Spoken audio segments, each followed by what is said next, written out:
Man missing for 45 years found in Vietnam jungle. You won't believe what happened to him. The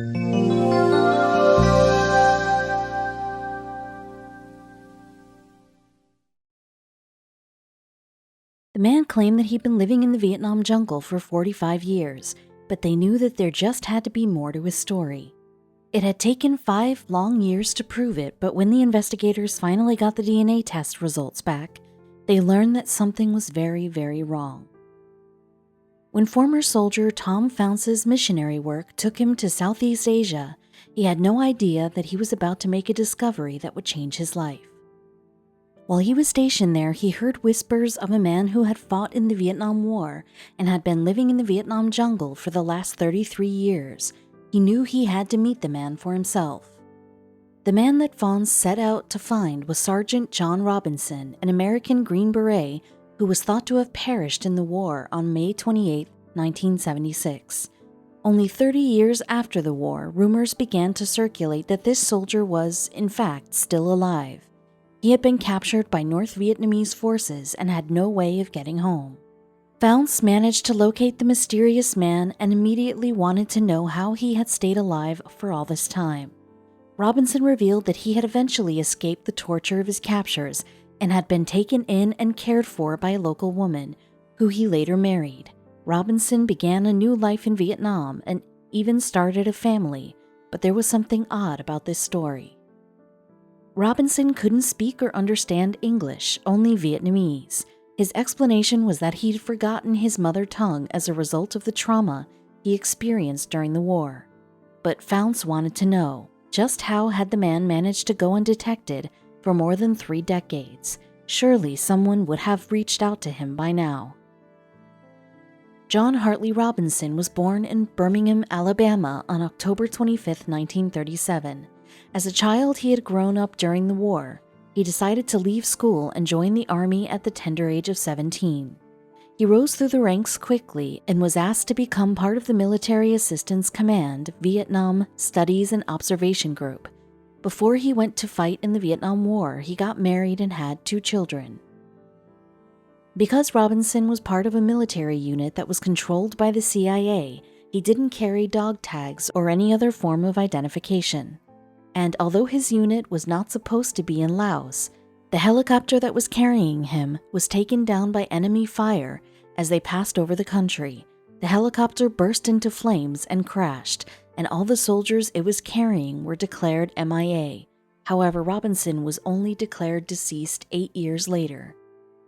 When Faunce heard rumors that Robinson could still be alive, he contacted Michael Jorgensen, a Canadian filmmaker who would accompany Faunce and document the Army veteran's incredible story and share it with the world. The documentary film Unclaimed took 5 long years to make, but soon the pair would realize that they were actually making another film altogether. After all the years it took to find him, Faunce and Jorgensen were finally sitting face to face with Sergeant John Robinson. He was ready and willing to tell them his tale, but then Robinson's wife entered the room screaming. "He's not American, he's Vietnamese," she yelled in her native tongue. But what did she mean by that? Faunce and Jorgensen thought the woman's admission was because she was frightened for Robinson. After all, she had to lie for so many years to protect the soldier's identity, so they continued the interview. Robinson told them about his time in the war for hours while the camera rolled.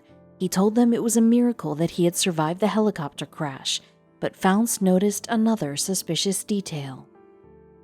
Faunce realized that Robinson was telling a different story to the one he had heard previously, but he still pressed on. Just because the rumors were different, should he question the man who had actually lived through it all? But while he was listening, he hatched a plan to get the truth. After all, Robinson had a sister living in America. Faunce arranged a reunion between Robinson and his sister Jean. She confirmed that he was indeed her brother and was not fazed by the fact that he now only spoke and understood Vietnamese.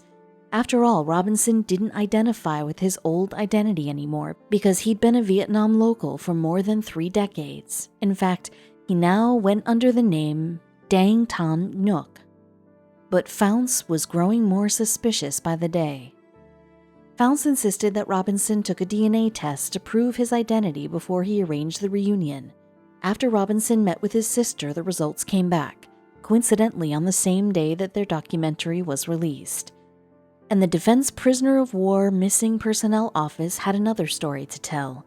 They made a statement that left everyone floored.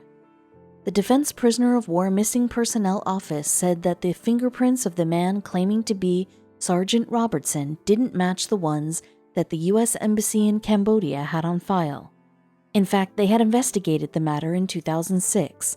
The man wasn't an American soldier at all. He was a French-Vietnamese man who had taken them all for fools. Despite the entire documentary being based on a lie that Dang Tan Ngoc had perpetuated, Faunce still tried to take something positive away from the experience. He considers the film to be a tribute to missing soldiers and a testament to his unwillingness to leave any man behind. The true whereabouts of John Hartley Robertson remain unknown.